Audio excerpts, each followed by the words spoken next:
آپ نے فرمایا ایک جگہ کہ ان 1300 برسوں میں بتیرے لوگوں نے مہدی ہونے کا دعویٰ کیا، مگر کسی کے لیے یہ آسمانی نشان ظاہر نہیں ہوا۔ کہتے ہیں کہ جھوٹا ہے یہ۔ تو پھر جو پہلے دعوے کرتے رہے ہیں، پہلے بھی تو لوگ دعوے کرتے رہے ہیں، مجھے اگر تم جھوٹا کہہ رہے ہو تو پہلے بھی دعوے کرتے رہے ہیں، ان کے لیے یہ نشان ظاہر کیوں نہیں ہوا؟ میرے لیے نشان ظاہر ہوا، پھر بھی تم مجھے جھوٹا کہتے ہو۔ یہ تو آسمانی نشان تھا۔ جن بادشاہوں کو مہدی بننے کا شوق تھا ان میں بھی یہ طاقت نہ تھی کہ کسی ہیلے سے اپنے لیے رمضان کے مہینے میں خسوف و کسوف کرا لیتے۔ بے شک وہ لوگ کروڑ ہار روپیہ دینے کو تیار ہو جاتے۔ اگر کسی کی طاقت ہے، طاقت میں بجز خدا تعالیٰ کے ہوتا کہ ان کے دعوے کے ایام میں رمضان میں خسوف و کسوف کر دیتا۔ مجھے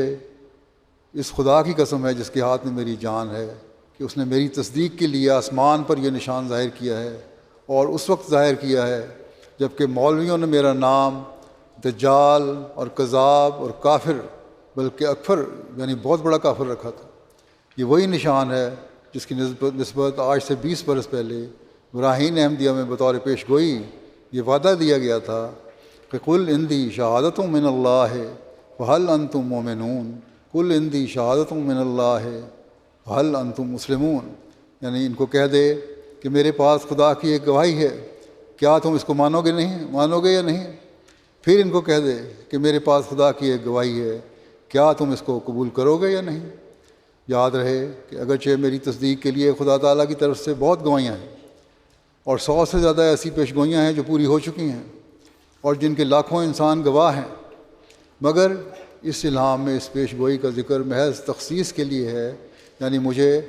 ایک ایسا نشان دیا گیا ہے جو آدم سے لے کر اس وقت تک کسی کو نہیں دیا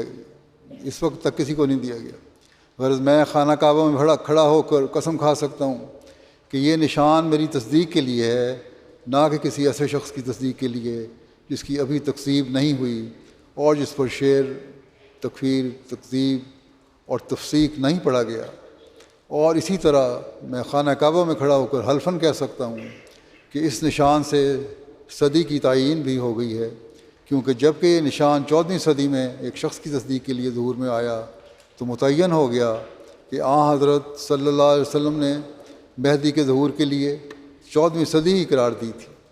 کیونکہ جس صدی کے سر پر یہ پیش گوئی پوری ہوئی وہی صدی مہدی کے زمانے کے لیے ماننی پڑی تاکہ دعویٰ اور دلیل میں تفریق اور بہت پیدا نہ ہو۔ تکبیر! حضرت محمد مصطفیٰ